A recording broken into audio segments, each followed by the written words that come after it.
Uh, go Thanks, ahead. Glenn. Thanks, Glenn. My name's Lyle, and I'm an alcoholic. The only reason we talked about the time is there's no way that I can compress this thing into 30 or 45 minutes, and I just can't do it. I've tried it, and it becomes all disconnected. And my whole purpose of ever doing these things is because of the newcomers that may show up here, and so if I screw up the message because I'm trying to rush through it, it's just not worth it for me or for them. So, I just have to have a certain amount of time to get through this. And even at the time that I use on this, I'm rushing to get through. And I usually issue the disclaimer that even with that, I'm only getting about 30% of the entire story out there. So that's the reason for that. But my sobriety date is March the 7th of 1990. So I celebrated 33 years yesterday. It's kind of ironic. I don't believe in coincidence. One of the things I read in one of the meditation books says coincidence is merely God's way of acting anonymously, and I've embraced that ever since then. And today is an extremely intense day in the memories that are burned and branded into my brain, because it was 33 years ago today, right now, at this particular time, that I was being arrested in the Minneapolis-St. Paul International Airport. And I was wearing the uniform of an airline captain with 4 stripes.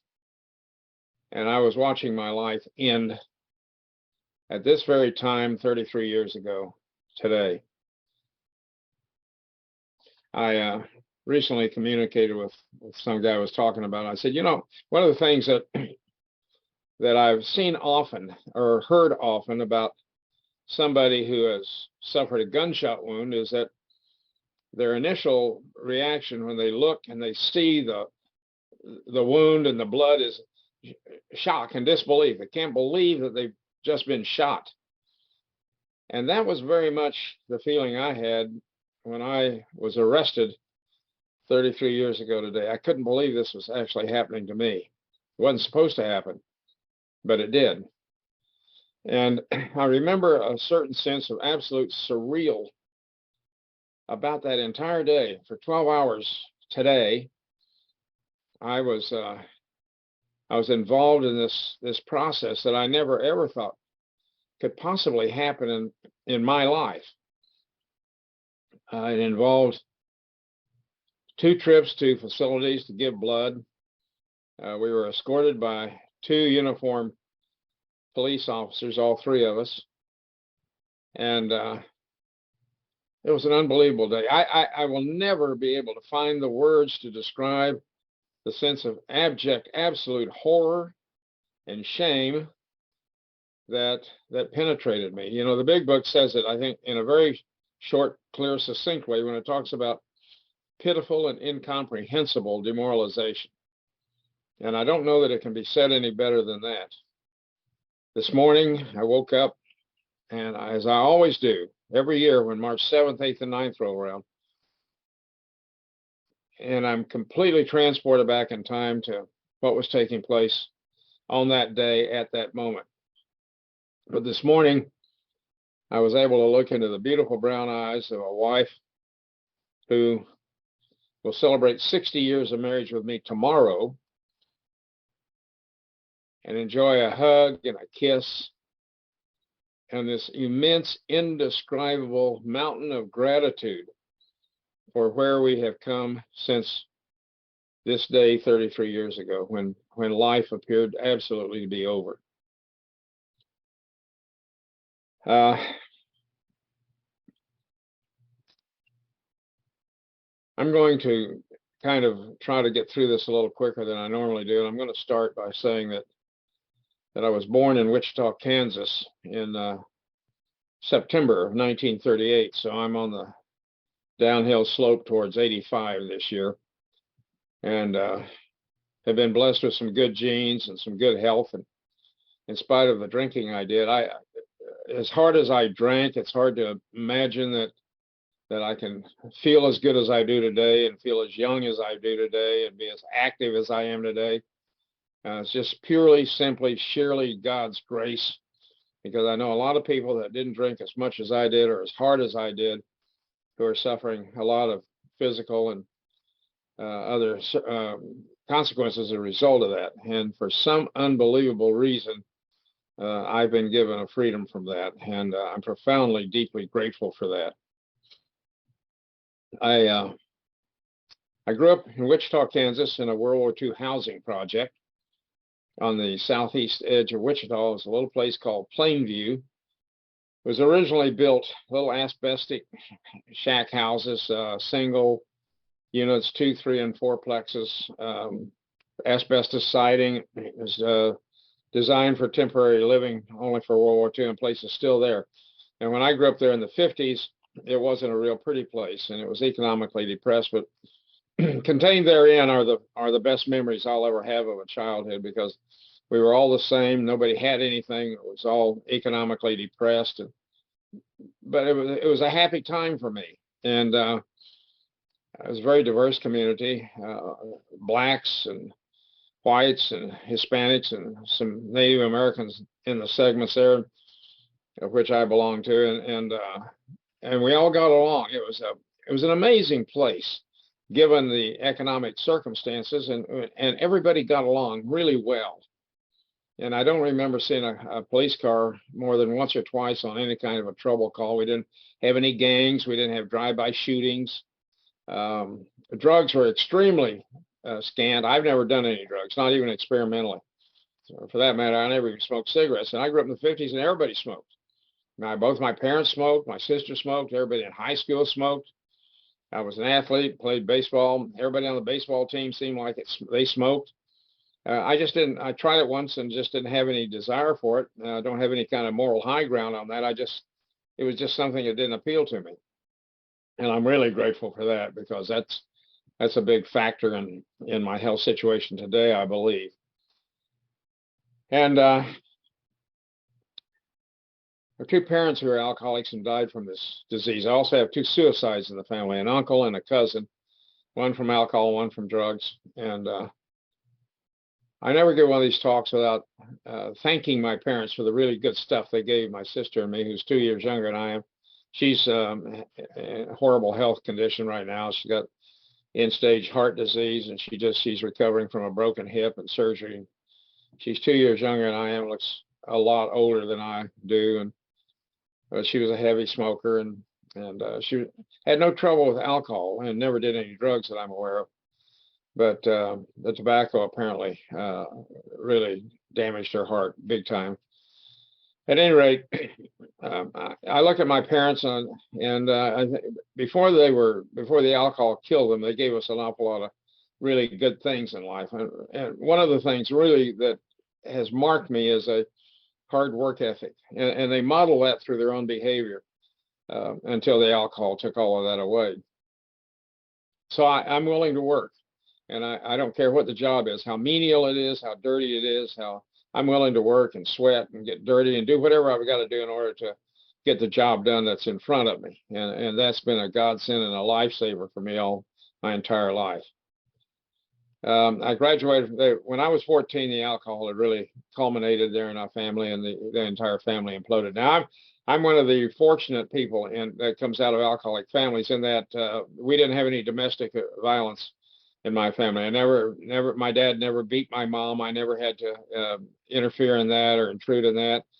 There was no screaming and yelling, but it was clearly an alcoholic home, to the point where I couldn't take friends home because I didn't know what kind of condition they'd be in, and there was always something embarrassing about situations that occurred if my friends were there, and so there was always that palpable, very present undercurrent of complete total unpredictability. I didn't know what was coming next. I do remember my dad taking me into this. We lived in a very, very tiny single unit dwelling there. I wouldn't call it a shack, but it wasn't a whole lot better than that. I walked into the bathroom one morning, and he had a very serious look on his face, and he said, "You better prepare yourself for something very serious. And I thought when he talked about, I thought that meant one of my parents was going to die, but instead it was a divorce that was coming. And so my mom left and left us with my dad, and it was a very wrenching experience all the way around. And my dad was a hard worker. He was also an alcoholic, but he would work 2 and 3 jobs to try to keep me and my sister going in this place that was already economically bottomed out. And I graduated from high school when I was 17 and had decided I was going to join the service. I didn't have the wherewithal to go to college. I entertained the idea, but didn't see any way to do that. And one of my friends had just come back from the Marine Corps, right out of Marine Corps boot camp. And there was a massive transformation between the before and now that I saw, and I was fascinated with that. And I spent an afternoon with him talking. We were drinking beer and talking, and he gave me nonstop descriptions of all the boot camp experiences that he had just completed in Marine Corps boot camp, and they involved some really cruel and sadistic and brutal happenings there, that what Marine drill instructors do to their recruits in boot camp. And I had just turned 18, and I was fascinated by that. Frankly, I had questions as to whether or not I could survive something like that, or whether or not I had what it took to endure that. But I signed on the line, and off I went into Marine Corps boot camp. One of the best decisions. I was barely 18 and not capable of making real good decisions. That was probably one of the best ones I ever made in my life. And once I got there and I got past the initial shock of it, I settled in really well. And mine is not one of those stories that you'll hear where I said I never felt like I never fit in, because once I got over the shock of that transition from a carefree, barely 18-year-old teenager into Marine Corps boot camp training, I settled in and I liked it a lot. I was fascinated with it. And I experienced for the first time in my life that thing that the Marine Corps is so renowned for, and that is that sense of belonging, that brotherhood, that esprit de corps, that pride that it instills in everybody, that sense of a tightly knit brotherhood where one Marine is inextricably tied and bound to the others around him. And that captured me, and I loved it. And I said, that's where I'm going to stay, and that's what I'm going to do. So I'd found where I belonged, and I excelled. As boot camp came to an end, the drill instructors called out 3 names of the 3 top guys there, and my name was the second name called. I had no idea I was doing that well. It was very heavily competitive, and it was intense. But I just wanted to survive. I just wanted to be able to make it, to get through the 13 weeks, and I had no idea that I was doing that well. So I got a private first class stripe, and it's just one single stripe, one rank above private, but it was meaningful. All rank in the Marine Corps is meaningful. And especially, I couldn't take my eyes off of it, because it set me apart from all my buddies who were still slick sleeve privates. It didn't give me a lot of rank, but it certainly gave me recognition. I had never achieved or accomplished anything like that under conditions like that. And I continued to excel. Now, I don't have time for a big, long drunkalogue in this story. I've got one. But suffice it to say that I always drank hard. As a matter of fact, as I sit here right now, I frankly do not recall ever just having a few drinks. I don't recall ever having an evening with just a few drinks that were sociable, and then I ended the evening that way. I'm sure that someplace in my history that occurred, but I don't remember any of it. And when I drink, I keep going. If it feels good now, it's going to feel better, a lot better, an hour, 2 hours, 5 hours, 6 hours from now, or when the bar closes or the bottle's empty. And that's when I quit. That's when I quit. And I've always been like that. And I saw nothing wrong with it. And for a long time, I could get away with it, because I was always in the middle of a group that drank hard. First of all, I'm a young Marine. I'm supposed to be tough and hard. I'm supposed to be able to drink hard, party hard, play hard. And I could. And then later I was a fighter pilot, same thing there. Then later an airline pilot, same thing there. But eventually I pulled away from the crowd. And I distinctly remember an evening in Minneapolis when I was drinking with a bunch of guys, and it became very apparent to me that I no longer drank the way they did. I was with a group of guys, and I was drinking. I thought they were, but I kept ordering rounds, And pretty soon they had 2 and 3 drinks stacked up in front of them. And I finally got up and left because I was done. I was ready to move on. And I remember walking out of there and thinking to myself, my God, that, these guys must be getting old. They can't drink and talk and stay up. And frankly, I was embarrassed for them. I thought, oh man, I hope that never happens to me. And of course, as an alcoholic, it did not and was not going to happen for me. But I didn't know that at the time. But I remember that evening, and I remember all of them sitting there with 2 and 3 drinks in front of them, and I'm done and ready to move on. I continued to work hard in the Marine Corps. I was extremely proud to be a Marine and of who I was and the people around me. And my next promotion was meritorious as well to Lance Corporal. And 4.5 years in, I came walking in. My commanding officer took me into a room, and he said, Lyle, he said, there's a new program out called Marine Aviation Cadet. And he said, you're the only guy in the unit whose entry score is high enough to go test for that program if you think you'd like to fly airplanes. And I'd always been fascinated by that, but that was never really close by for me because I knew pilots had to have college educations. I didn't have any college. And I knew they didn't come out of a World War II housing project. They didn't come out of a Native American segment. They didn't come out of an alcoholic home. But he's laying this opportunity in front of me. And I said, I'd like to go test. And so I did. And I passed. It was an all-day affair, but I passed. And he said, well, there's other stuff you need to know about this. He said, this is an 18-month program. And he said, on average, plus or minus, about half don't make it. And he said, you're coming in the back door as an enlisted Marine who got to go test out for this. But he said 98, 99% of the people that are going into this new program will come in from the civilian side, and they all have to have a minimum of 2 years college, minimum, and most will have more than that. And so I could figure this out a little bit. I knew that I was starting off way, way, way behind educationally, and if half don't make it, I stand a good chance of being in the half that doesn't make it. But I said, I want to try. So I went home to Wichita, and I was going to Pensacola the next day. There was a powwow going on. I've always grown, I'm a mix of several different things, but the two that really respond to the alcohol are the Irish and Comanche parts. And I was always active in my native environment, my native culture. I was a powwow dancer and very highly active in the Native American scene there in Wichita and Oklahoma. And so I went out and led this honoring dance that they had called for me, and I head for Pensacola the next day. And but I couldn't get that out of my mind. It's not a particularly big thing. It's just an honoring thing that we do. But I thought to myself, I've been singled out for this, and I cannot go home to this Native community as a failure. I can't show up early and say, well, I had the opportunity that none of you will ever have. And I squandered it, wasted it. I washed out, I flunked out, and I didn't make it. And I was driven with that. That was a whiplash all over me for 18 months. And there were 4 phases of flight training at that point in time, and I was always the number 2 guy. And I was always surprised by that. Never believed I was doing as well as my grades indicated. I'm watching my friends wash out, when they do it, their hearts are broken. These are dreams they had, just like I have, and for some reason they're not going to be able to complete it. And I watched them walk away over and over and over and over. And I thought before this is over, that one of those trips it'll be me with a sea bag over my shoulder, leaving and leaving that way. But I continued to work hard. I never relaxed. I never got cocky, complacent, or thought I had it made. Never, no matter what my grades were. The final 6 months I left, and I'm drinking. All of us drank.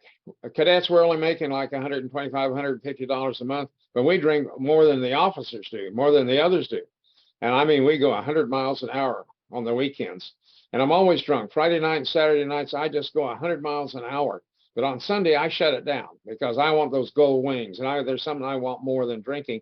And on Sunday, I could stop and I could start studying for the upcoming week. And I did. Later, I couldn't do that. Later, I couldn't, but I could at that time. And the big book even talks about at some point in our drinking careers, we could control our drinking. We could stop if we wanted to. The problem with me was I just never wanted to, except for the time that I'm after those gold wings, gold bars. Last 6 months, I left the Florida area and went to Beeville, Texas to complete advanced jet flight training. And the first night in there, I got drunk with a whole bunch of my buddies at the Officers Club. and we launched into the downtown area of Beeville to a little drive-in called Cane's. That was a big popular hangout, and a lot of girls hung out there. And we supposedly had an inside track with our cadet status and the fact that we were all going to be jet pilots and fighter pilots. And so my buddies went after a carload of girls, and I kind of hung back and drank some more because I was never that gutsy. And I was watching the driver. I couldn't see her very well because it was at an angle, but I stood back there and I rehearsed some things to say, and I drank a lot and hadn't been practicing talking, which I should have done before I walked up there. But I walked up and I thought I had all these really great things to say to her, which really kind of exceeded my norm. And she looked at me, and she was a really pretty girl. And the minute she looked at me, everything vacated, and I know I didn't. All the things I'd rehearsed were gone, and I'm standing there kind of empty. And she's looking at me, and all I could think of when I looked at that pretty face, which was the same one I woke up to this morning, were those brown eyes. And I tried to say something, but it kind of came out really sideways, and kind of said, some kind of slurred. I didn't even understand what I said, and I was the one saying it. And she looked at me like I just peed on the side of her car, and I turned around and walked away. I was embarrassed. I just turned around and walked away, and I went back to drinking. A little while later, she got out and walked inside to a ladies' room, and I got a really good look at her. I remember this. I remember she had turquoise shorts on. She had pretty legs and a cute little butt.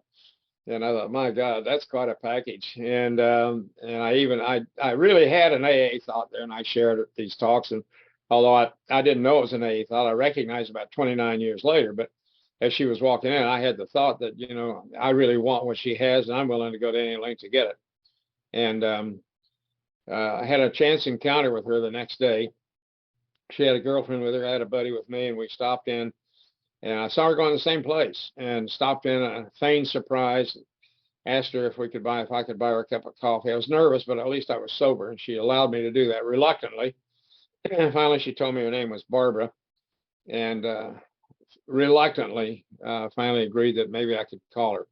And she and I began to date. And on February the 25th of 1963, just passed, she pinned a set of gold wings and gold bars on me. And on that day was her 20th birthday. So she just turned 80 a couple of Saturdays ago, and she's beautiful. She looks like she's maybe 60, but she is still beautiful. And off we went, and we started a journey together. And we came home to Wichita. She stayed with my sister for 3 weeks of leave, and I stayed with my dad, who was drinking really badly. And he and I clashed over that. And as I was getting ready to leave, I called her and I said, well, you're going home to Texas. I've got orders to California. I said, let's get married. And we ran down just south of the Kansas-Oklahoma line to a small town called Newkirk, Oklahoma, with another couple who were friends of ours. They took their rings off and loaned them to Barbara and me, and we got married on March the 9th of 1963. She joined me out in California a little later on. I think she was the youngest wife in the Marine Squadron, just barely 20. We instantly had 2 small boys, 8 days less than a year apart. And no, I'm not Catholic. I'm just a horny Protestant. And we engaged in, and I began this. I joined one of the finest Marine Corps squadrons ever fielded, I think.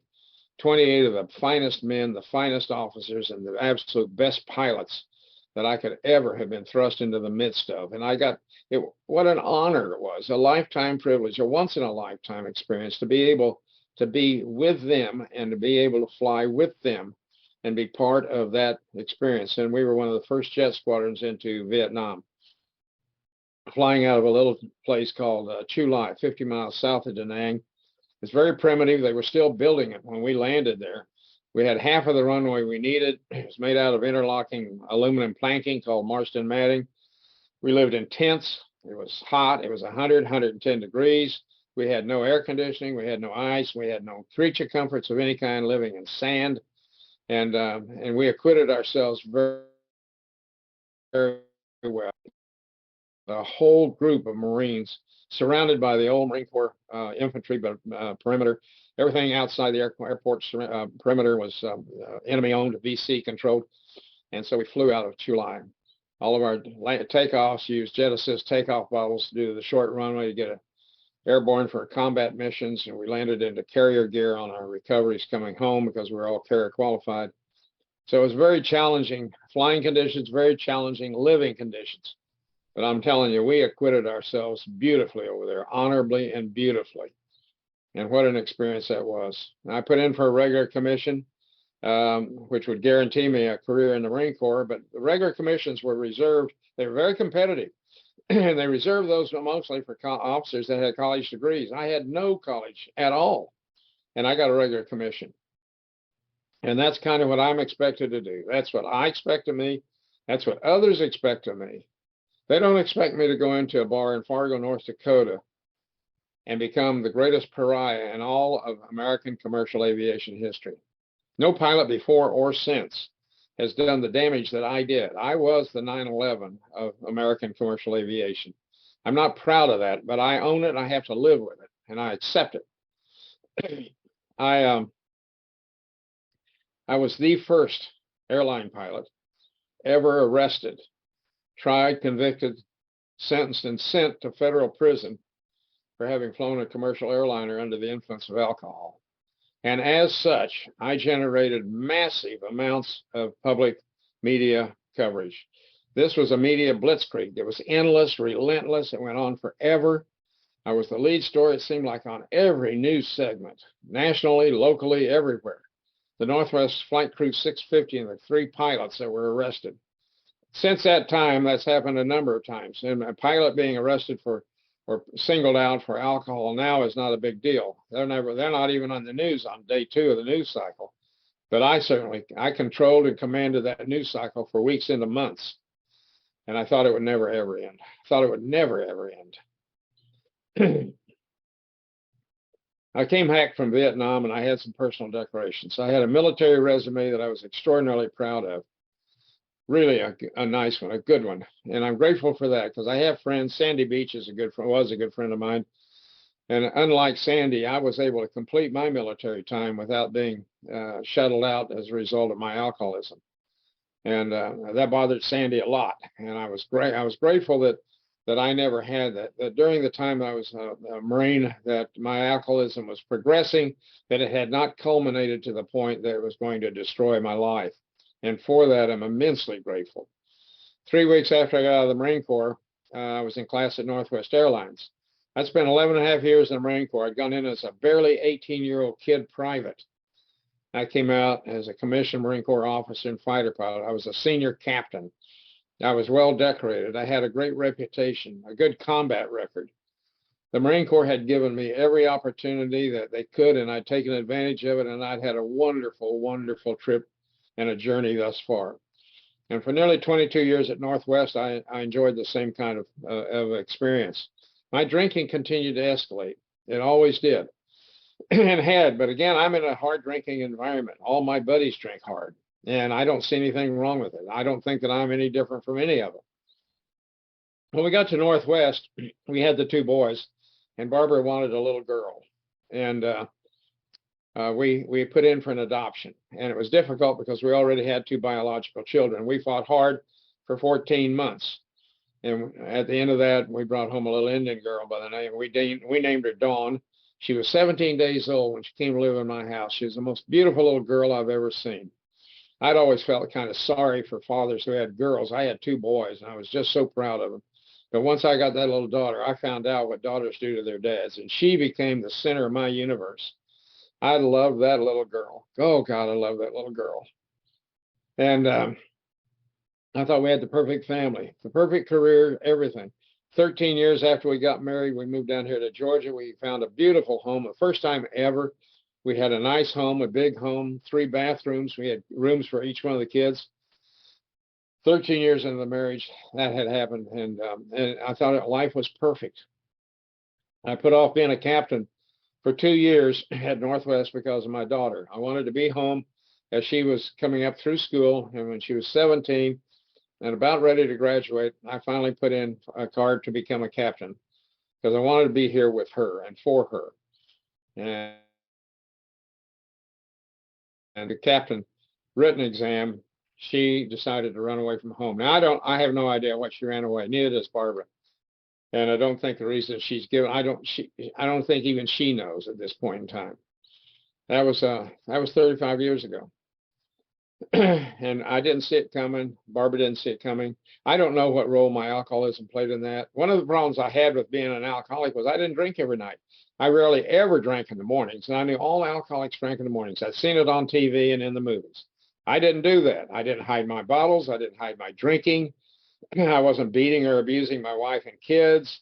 I wasn't having difficulty at work. I wasn't flunking check rides. I wasn't having any of the problems that I thought alcoholics all had. Therefore, i.e., I was not an alcoholic and never would be. I'd sworn I would never be like my parents, and I wasn't from a drinking and behavioral standpoint. But what I didn't know was anything about the actual disease of alcoholism. And that's a different animal. And I knew nothing about that. From time to time, I even came up with a couple of tests to see if I was an alcoholic. I'd get a little bit of minor concern about it. And I'd create this test, which is based on absolutely zero factual knowledge, just stuff I thought I knew. And of course, needless to say, as I sit here and tell you folks, I passed all the tests. I was convinced that no alcoholic could go a month without drinking. I could do that before I'd get an FAA physical. I knew no alcoholic could do that. And so it was a test I passed. Later, I couldn't do that. Later, I would settle for a week. But at the time, I would go for a month. And I had some other tests. Now, they pointed out to me in treatment that most normal drinkers don't feel compelled to devise tests to see if they're see if they're normal drinkers. And of course, I thought to myself, well, who knew that? At any rate, Dawn ran away from home. I called home the next day when I was getting ready to come home after I'd taken these exams to become a captain. And I was terrified when Barbara said that she'd run away from home. So I blurted out where to go and who to call and where to look. My little girl was gone, and I had no idea where she was or what was happening to her. And 2 hours later, I was home from Atlanta from Chicago on an airplane, and something had obviously happened to me on that flight that I was not aware of, because I got off the airplane and I was no longer concerned about my daughter. I hated her. I hated her with a passion and an intensity that I didn't even know I possessed. And it was white hot. And I told Barbara, I said, I don't care if she dies in the streets. So she'll never come back to my home to live, and I never want her name mentioned in my presence again. Within 2 days, every piece of furniture she'd ever owned was gone to Goodwill. There was no physical trace she'd ever been in my home. I went to an attorney and gave him $500 and disowned her, and went to the bank and ripped up her adoption papers. I then tried to annul the adoption, and I couldn't. And so I'm in this raging tornado of hatred, just a whirlwind of hatred. And in the midst of all this, in the way that's only insanely amusing, the way alcoholics do things, I looked at it and said, I don't think Barbara's handling this too well.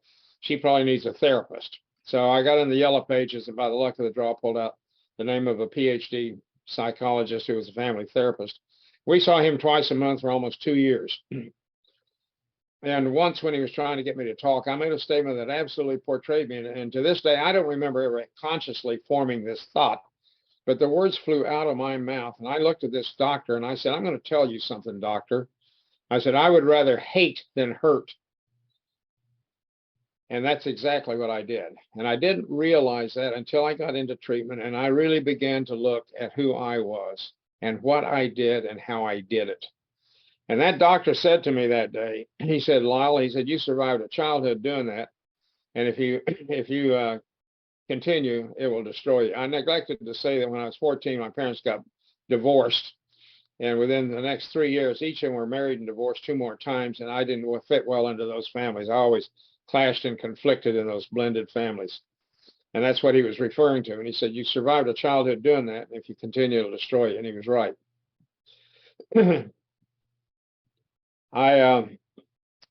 Ironically, the alcohol quit working for me. Now all I wanted to do is drink. If there wasn't something that was intensely required of my total concentration, like flying an instrument approach or something like that, my daughter, and I thought about it, was always in my mind. I was always thinking about her and running away. And I no longer went out on layovers with the crews. I didn't want to be with them. I wanted to be alone. And there's not a city in the United States that we fly into that I don't know exactly where the nearest liquor store is, how long it takes me to change clothes, get up there, get a bottle, a quart usually, and come back to my room, lock the door, and turn the TV on and start to drink. And I go through a quart of alcohol pretty doggone fast. I don't go to the door if a crew member knocks. I don't answer the phone if they call. I just want to sit and drink. And what I want is that blessed relief that every one of you knows what I'm talking about when I'm talking about alcohol. I love the escape. I love that warm glow. My temperature, my body temperature must go up by 5 or 10 degrees when I'm drinking. I feel the glow. I feel the warmth. I feel the comfort. I feel the escape. Nothing can bother me when I'm drinking. Nothing phases me. Everything's okay. And I never got that again. Never got that again. Now when I drink, and I mix them stiff. Now when I drink and I throw it the first drink down and I'm waiting for that blessed relief, it's like gas hits a fire in my belly, and up comes the hatred and the bitterness and the self-pity and the martyrdom. And I've got, this long list of things I've done for this little girl, and look how she repaid me over the 17 years. Look what she did to me. And by the time I get to the end of the bottle, I am absolutely emotionally exhausted. I am worn out. And the next night in a different town, I'll do it again and again and again and again and again. And it never worked for me again. I never got the relief. I got the same result over and over. And that's pretty much where we were when I was arrested. And I went in this treatment center, and I didn't want anybody to know who I was or what I was. It was a week before anybody even knew the color of my eyes. I was so ashamed I couldn't look up. I'm in a treatment center, a place that I never thought I would see ever in my entire life. I might as well have been on Mars. And I don't want anybody to know who I am. And about the second day I'm there, or the third, one of those two, it's all over television. Now everybody in the treatment center knows who I am. Everybody knows. There were 2 TVs in that place, and I never went near either one of them. And a week to the day that I entered treatment, there was an announcement on television. One of the patients came and told me, Northwest Airlines has terminated you, and the FAA has issued an emergency revocation of all your flight certificates, an emergency revocation. And I'd lost my FAA medical because of my diagnosis of alcoholism. So I'm stripped. I have no education. I'm a marginal high school graduate, and all my credentials, based on the only thing that I knew, the only skill that I had, was flying airplanes. That's gone. And I'm done. Northwest Airlines was the only major carrier at that time that didn't have a program for alcoholic pilots. That program came into place in 1973. All the other major carriers embraced it. It was an incredible program, and it was kept very quiet under the public radar. And over the course of that program time, which still exists, the success rate was 88 to 92%, and it's unbelievable success rate because it was heavily structured, a tremendous amount of accounting, a lot of monitoring time. And Northwest had refused to go along with it. So I saw pilots get in trouble every few years, 5, 6 years.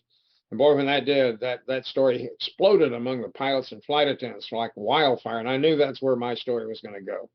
None of those pilots ever came back. And their situations weren't even 10% as bad as mine was and was going to get. And so I knew I was done. There was no hope. I had no hope. There was no reason to go to treatment because, other than getting sober, because Northwest was going to count for anything. Northwest didn't care. And I wasn't going to fly again, ever again. And I knew it. I absolutely knew it to the depth of my soul. It would never happen again. I went into treatment on March the 9th. Barbara and I had seen 2 doctors that day. It was the day after the arrest. The second doctor was a very prominent psychiatrist who diagnosed me. He was a recovering alcoholic and cocaine addict. He diagnosed me as an alcoholic. And on the night that we drove to the treatment center, which was the day after the arrest, it had been all day long before it occurred to me that this is March the 9th. This is my 27th wedding anniversary.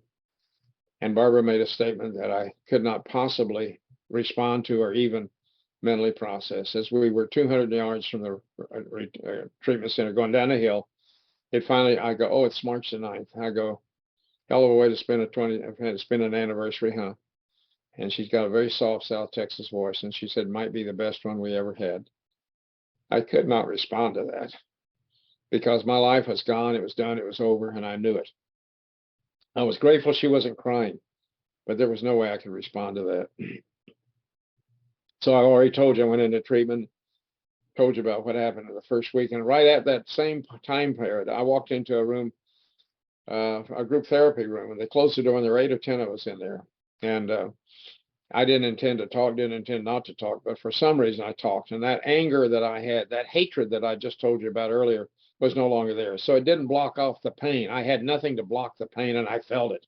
And it hit me right in the heart. And I broke down and cried. And I had never cried before. I didn't cry. I didn't even cry at my parents' funerals. And I cried in that room with 8 or 10 people sitting there watching me. And I was so embarrassed and so felt so naked and ashamed. And it was one of the best things that ever happened to me in treatment, because I now finally, with this process that we're going through, this 12-step process, and this was a 12-step treatment center, I'm starting to feel like I had never felt before. I'd had those feelings when I came out of the womb, but I'd shut them down a long time ago and distorted them and twisted them. And now they're starting to come back. And my heart broke and I cried. And I told Barbara after that, I said, let's get a hold of Don, put the family back together again. There's no phone calls, no visitors in this treatment center. And they said, that's such an amazing breakthrough. We'll give you a day room if you can make that happen. And some days later, and the 2 doctors heard about it. And they said, could we please come watch this? A few days later, I walked into this day room. The doctors were off to my left, and I saw my daughter for the first time in 2 years. She was much smaller than I remembered. My 2 sons were there. Barbara was there. And I was able to walk across that room and put my arms around my little girl and tell her how much I loved her instead of how much I hated her. And she had known about my feelings. And in her arms was a 5-month-old granddaughter. And she'd gotten married, and I didn't even know her last name. And so things were starting to happen for me in that treatment center, only because of AA and this 12-step process. I'm doing the steps. I'm looking at these things. I'm looking at me. I'm trying to change the way I think, the way I believe, my value system, how I react. And I'm working hard at this because I'm buying into this. I have nothing left at this point. That big book and that 12 and 12, God, I hope that's true. I hope that is so true of what they're telling me. I have no reason to doubt it, but I also have no reason to believe it yet. But it's starting to happen, and things are starting to change within me. I had many, many experiences in that treatment center, life-changing experiences for me. But at the same time, they're having to come tell me stuff that they normally would shield me from, because I'm in there supposed to be focusing on recovery. But legal things are happening. So they come and tell me, and I go through 6 different legal situations, each one of them escalating, doubling. They came and tell me, first of all, that Minnesota has charged me with a misdemeanor, and I'm looking at 90 days in jail. I'd never been in jail. I couldn't do jail. The only time I thought I would ever be locked up was as a POW in Vietnam if I was shot down. Then they come and tell me that North Dakota has charged me, where we took off from. I'm looking at 6 months there. And both times they come back 2 or 3 days apart and take me out of a group, and the penalties have doubled. Now I'm looking at a year in North Dakota. I'm looking at 6 months in Minnesota once that's done. Then they come and tell me the federal marshals are going to take me out of treatment in handcuffs so I can be arraigned. And every time they do this, it stops my heart. I can't breathe. It's like they suck the air out of the room. And I'm working hard at this thing called acceptance. And I talked to my counselor about it. I go, I don't think I'm doing very well. I'm trying so hard to accept this. And he says, with each new event, with each new escalation, you will have to rise to a new level of acceptance. That told me I wasn't flunking, that I wasn't failing, but I didn't know if I could continue it. The climb up the mountain was getting awfully steep, and I didn't know if I could make it. And finally, they take me out for the last time, and there's a doctor there. And I thought, oh, God, there's never been a doctor here before.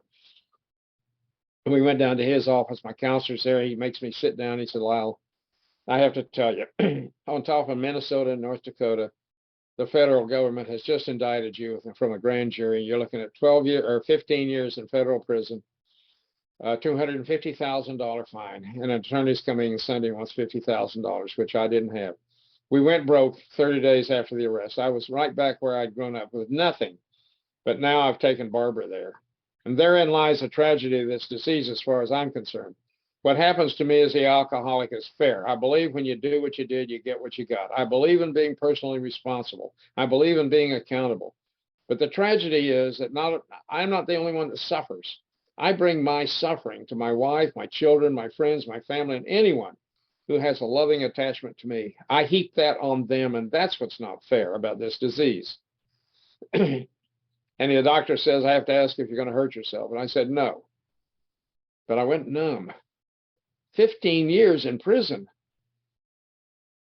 15 years in prison. I walked back to my room and felt like every nerve ending in my body had just shut down, and I collapsed. And I remember my head being on the carpet sideways, and I was crying for the second time. And I said, God, I can't do this anymore. I don't have anything left. I just can't do it, not even one more time. Please, please help me. And I slept that night. I had many life-changing experiences because I bought into this, primarily because I had no other options. But God, I hoped it worked. And the only reason I do these talks is to let you know that it does. If I do my part, this is a two-part contract. This isn't all about God doing for me. This is about what I can do for myself as well. He does the other parts, but he's not going to do the part that I can do. I got out. I was in a very heavily publicized 3-week trial. I had an advantage over the other two because I'm an alcoholic. And I can, at night, if we're not engaged in legal tactics and strategies and meetings, then I can go to an AA meeting. And I walk into an AA meeting there in the Twin Cities, and instantly they recognize me because I'm all over the TV. And I never shared in that room. I just sat and I listened. I just sat and listened. And there's a power. There's a power in a group of alcoholics. There's a power in the air. And I would take that to the courtroom the next day, and I would be okay. And I'm sitting in there. You know, it's a criminal proceeding, a criminal trial is indescribable. And they're painting me as the most worthless piece of crap on the face of the planet. I can't respond. The tabloids are picking it all up. The late night comics are just having a blast with this. Jay Leno's making his monologue over and over and over off of me. He called me in June of '96 and apologized to me, which is another story that I don't have time for. And I told you you'll hear about 30% of this whole thing. And in the midst of all this, I would look across the courtroom sometimes, and Barbara's eyes would meet mine, and she would mouth the words, "I love you." And I would nod, and I'd be okay. And we got through that trial. I had an amazing story with an attorney that I'd like to share, but I can't. We drew the toughest judge up there, and he had strong feelings about this case, very strong feelings. And I saw him every day for 3 weeks, and I did not begrudge him those feelings. I knew that I had been involved in a horrific betrayal of the public trust. I accepted responsibility for that, and every feeling that he had about this was justified.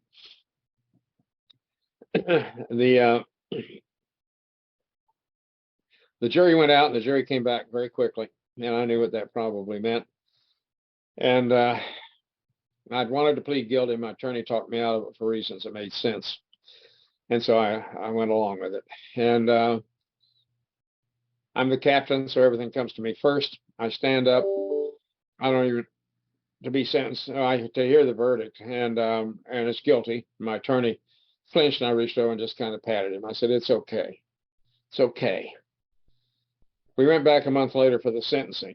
My trial, my entire situation went very quickly. These things get on the books and they draw out for a year, 2 years, 3 years. Not mine. I was arrested in March. I was in federal courtroom in July and August. I was sentenced in October, and I was in federal prison in December.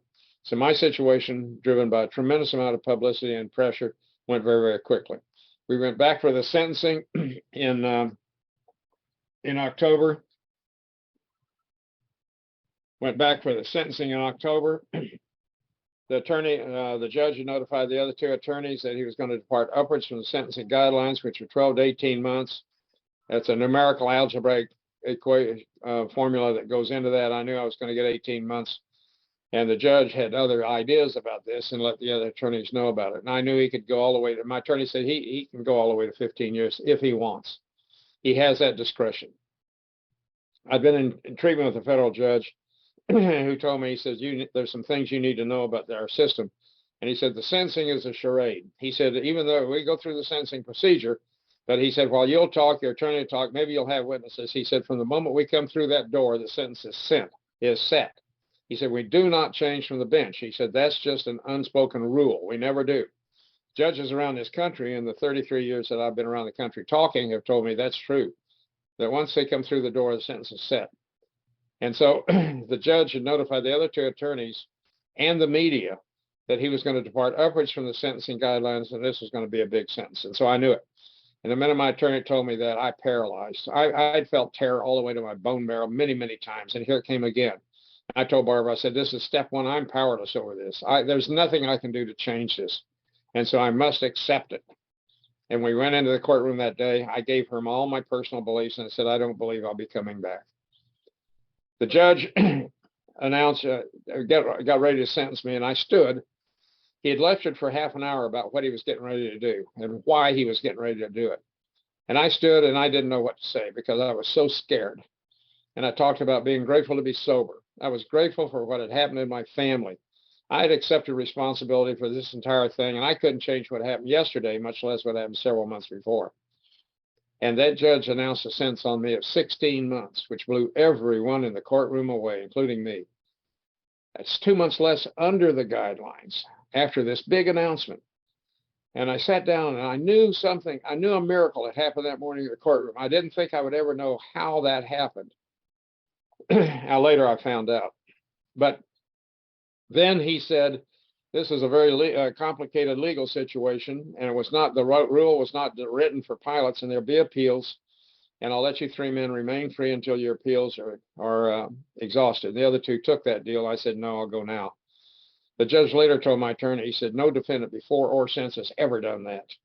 But I learned in here that I deal with life on life's terms. I knew I could stay out for a year or year and a half, and I didn't want to go.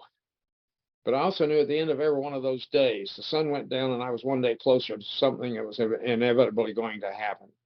That an appeal has a 5% chance of success in the federal system.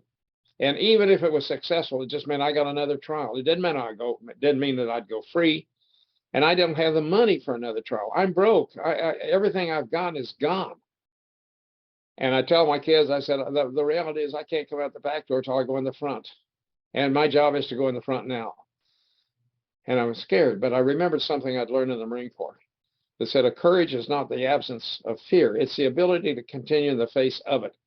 And my job now is to walk into the front door of a federal penitentiary so I someday can come out the back. And that's what I did. And on December the 5th of 1990, 34 years to the day that I entered Marine Corps boot camp, I walked into the federal prison system as inmate 04478-041. I spent 424 days in that system. I had a lot of things happen, a lot of experiences. Audiences love the stories, but they have nothing to do with my recovery. But let me tell you this, my recovery has everything to do with how I dealt with prison, the people and the situations in there. I survived that situation. I came out whole. That system is designed to emotionally and mentally castrate me and make sure that I come back again and again and again. And it does, to the tune of 86 to 88% recidivism. But I survived it based not on the fact that I'm a tough Marine, but based on the fact that I had 12 powerful steps that I took in there with me. And I know how to use those steps. I know when, where, and how to use each one of those. I had inmates come up to me and go, how do you do what you do in here? And I tell them, you'll never understand it because I have something you don't have. And I meant the 12 steps. And that's exactly how I came out of the prison system. The judge put sanctions on me to make sure I never flew again.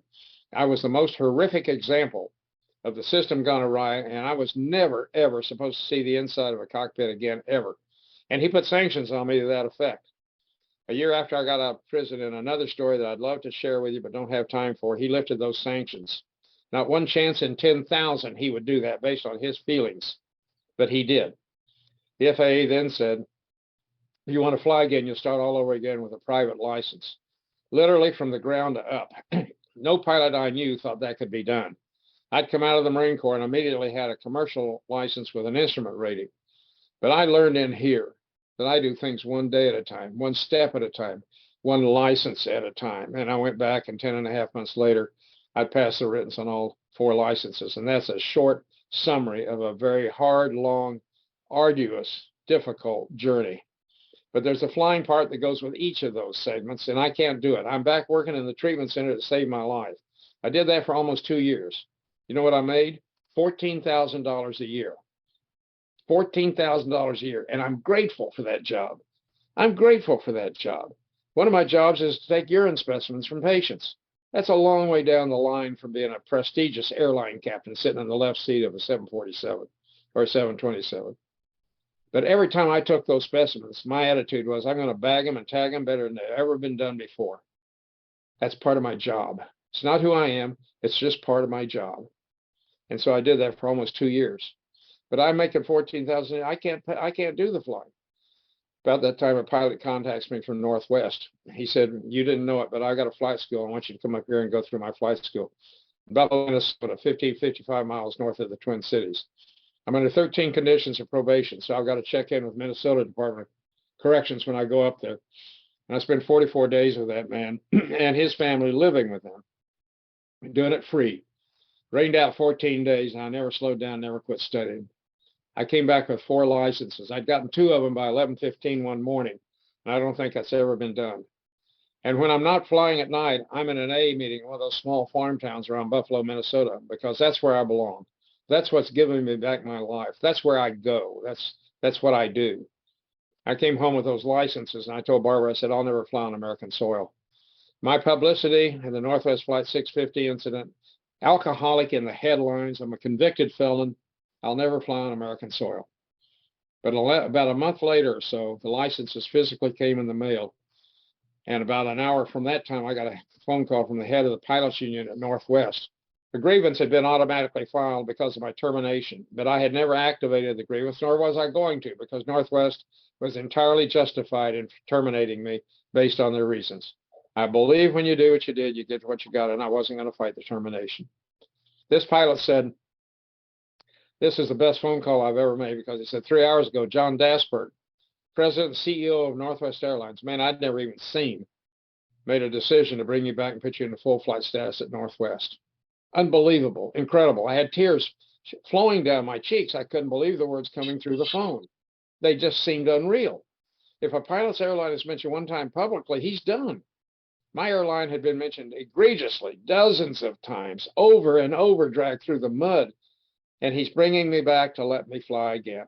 Then I find out a little while later that his father's an alcoholic, but his father's never been able to stay sober. And I thought, why would he take that chance? Does he understand relapse? That if I go back and relapse, he'll lose his position. The board of directors will oust him. They will never allow him to do this a second time. And he won't even have time to pack his desk. I cannot believe anybody would gamble their career on mine and take such a chance. And I talked with him about that a number of times when I went back, because I got to know him really well. I went back not quite 4 years after I was never to be a captain again. I signed that agreement. I'd never be a captain again, but I'm okay with that.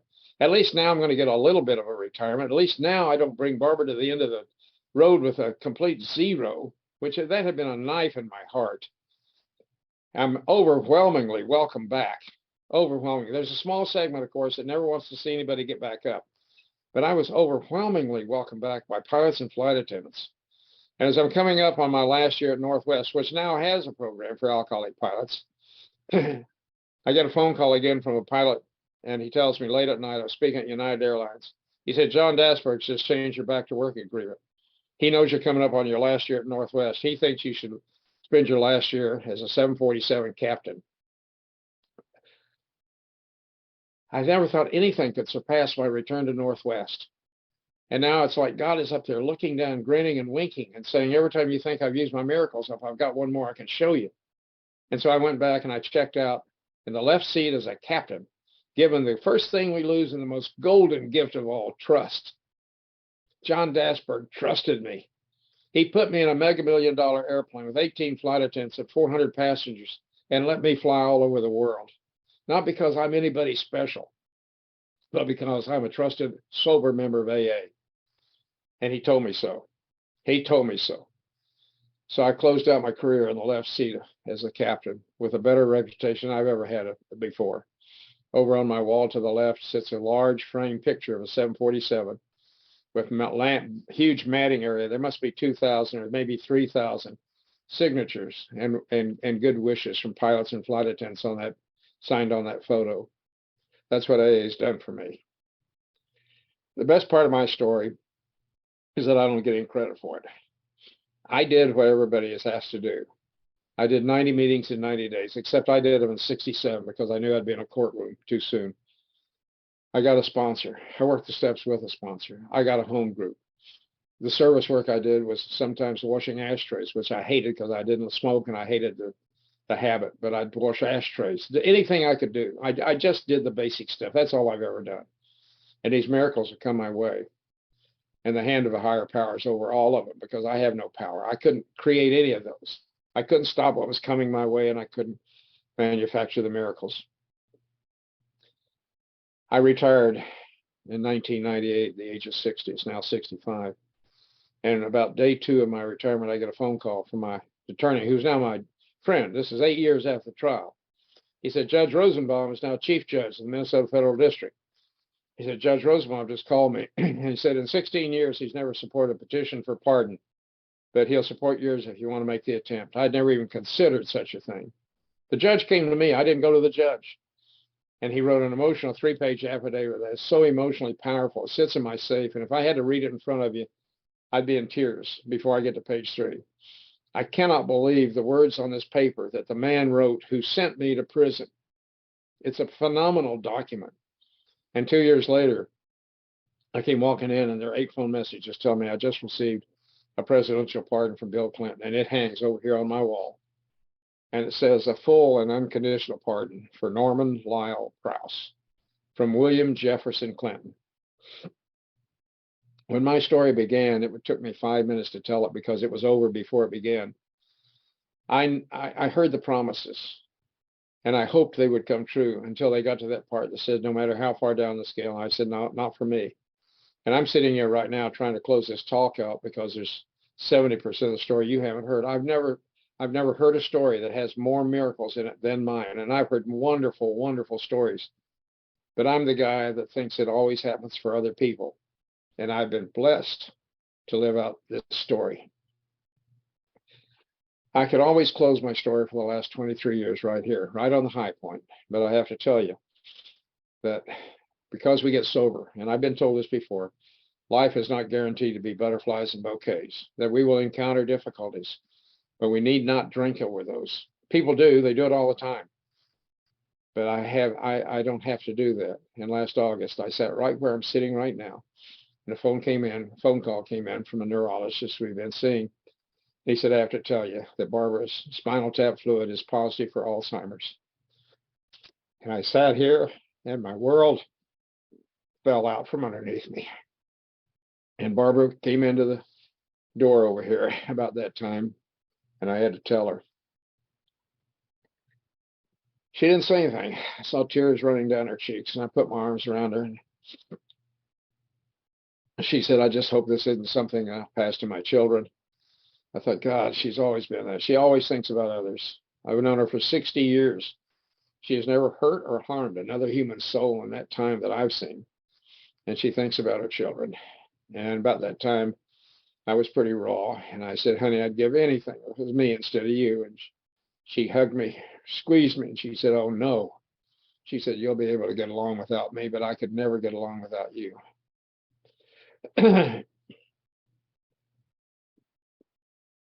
I'm grateful that I'm sober. 33 years ago, she stood here for me as my life burned to the ground, and she never flinched. And now it's my turn to do that for her, and I can do it sober. We're doing some things to fight this. I don't know if we'll be successful or not. I don't believe in snake oil or magic bullets, but there are other things we can do and we think we can do. There was a time when doctors said alcoholism couldn't be treated either. And we're all sitting here living wonderful lives, second to none. So they were wrong about that. We will fight the fight, and then we will accept the outcome. I've seen people get angry at God over things like this. God didn't do this. There's a story in the big book that says nothing, absolutely nothing happens in God's world by mistake. I believe that. Excuse me. But I don't believe that translates to everything that does happen is willed by God. If I believed that, I would never utter another prayer. If I believed there was a God who inflicted horrible diseases on innocent little babies just so their parents could suffer, or he said, I'll have a little Alzheimer's Barbara's way because she's so kind and wonderful and loving. If I thought a father did that to his children, I could not pray. And frankly, I believe God had tears in his eyes the same afternoon I did, and as I do right now. And if I make God my problem, he can never be my solution. I believe we don't get singled out for these things. We live in a place where we poison the land, the air, the water. We eat foods that aren't good for us. We live lifestyles that don't do well, and cells change, mutate, and disease comes. My job now is to deal with it, and I will, and I'll do it sober. I have no desire to drink. I've watched other people deal with these things. I just didn't think I'd be one of them. I want to close. I'm grateful to be here today. I'm grateful to be sober. I'm grateful to be here for Barbara. And tomorrow, she and I will celebrate 60 wonderful years together. So I want to close. I do not wish you joys without a sorrow, nor endless day without the healing dark, nor brilliant sun without the restful shadow, nor tides that never turn against your bark. I wish you strength and faith and love and wisdom and goods, gold enough to help some needy one. I wish you songs, but also blessed silence and God's sweet peace when every day is done. My Comanche name is Yetzitanap, but you know me as Lyle, and I'm an alcoholic. And I appreciate the fact that you're here today. Thank you for my sobriety. Thank you for my life. Thank you for my recovery. That's all I've got. Thank you.